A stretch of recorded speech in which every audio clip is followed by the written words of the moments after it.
Hi, my name's Katie Wright, and I'm going to review the book The Power of Habit: Why We Do What We Do in Life and Business by Charles Duhigg.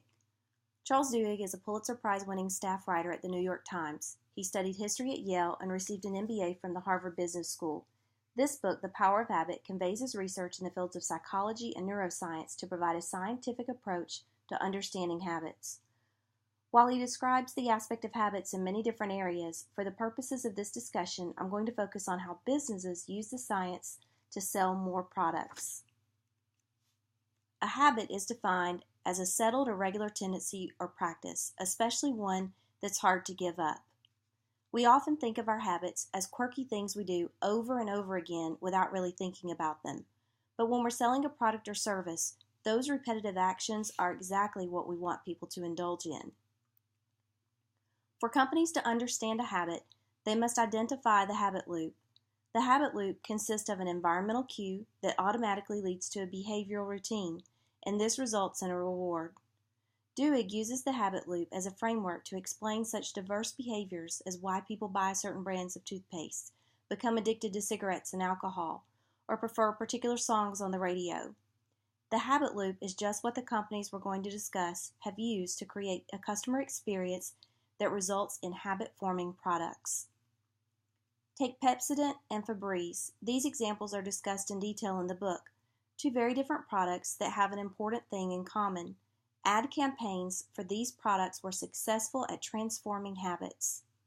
Back in the early 1900s, a prominent American businessman named Claude Hopkins was approached by an old friend with an amazing new creation, a minty, frothy toothpaste named Pepsodent.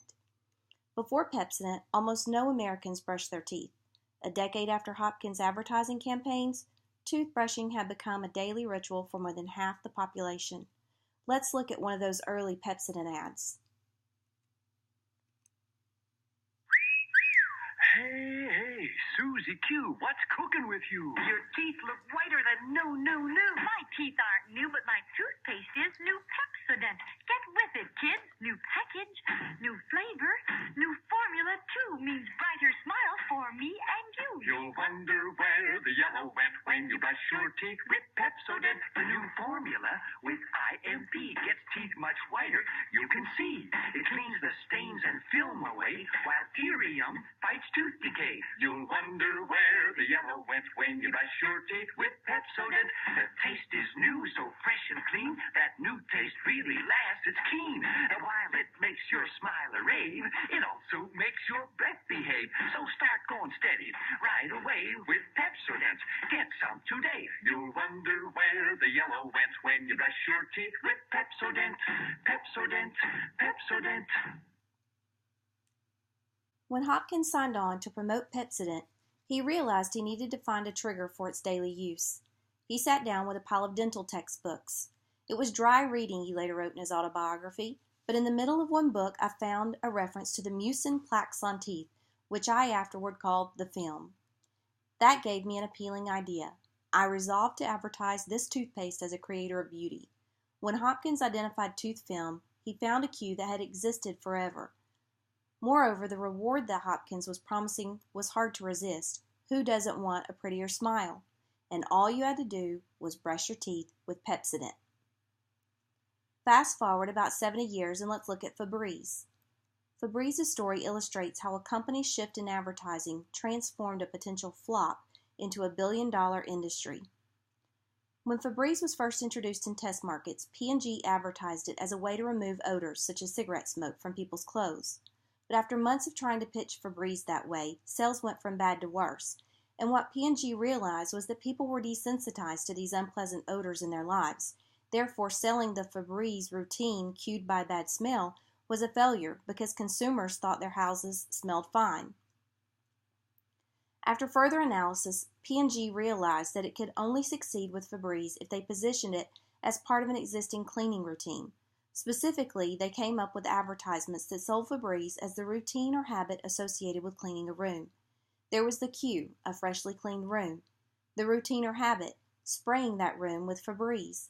And the reward, relishing a smell that says, "You've done a great job." Within 2 months of the summer 1998 marketing revamp, Febreeze sales doubled. By 1999, Febreeze revenues total $230 million. Today, Febreeze has extended its product line and is a billion-dollar business. For Procter & Gamble, habits are important. You've all probably seen the Febreeze advertisements that show a crisp, clean room. And then there were the ads with blindfolded test subjects. The latest ad campaign is on nose blindness. This is a public service type announcement with Jane Lynch, and it launched in early July. If you haven't seen it, check it out on YouTube. I've talked about habit formation and the habit loop. What about habit change? How do companies create a habit change to affect product sales? Well, research has shown that if you use the same cue and provide the same reward, you can shift the routine. That is, you can change the habit. If you've ever tried to change a habit, you can probably attest to the fact that this is extremely difficult. But there are certain times in our lives when we're most vulnerable to habit change, and this is when we have major life changes such as getting divorced, starting college, or having a baby. With that, I have a short clip from Charles Duhigg about how Target found a way to identify pregnant women and change shopping habits. Did you know that by studying shoppers' habits, companies can predict what you want to buy? Target had created a computer model that could figure out which shoppers were pregnant just by studying their shopping habits. Identifying pregnant women is the holy grail of retail. People with new babies are so tired that if you can get them inside your doors to buy bottles and formula, they'll end up buying everything else they need as well. And if a new parent starts shopping at Target, they'll keep coming back for years. Habits are powerful. They are the science behind the drive home from work that we don't remember and the morning routine that we complete with our eyes half shut. We all have them, and we all execute them without much thought. If you want to learn more about habits and how they turned Hey Ya into a hit song, influenced Starbucks, the YMCA, the Indianapolis Colts, and many more companies, you should read The Power of Habit by Charles Duhigg. Thanks for listening.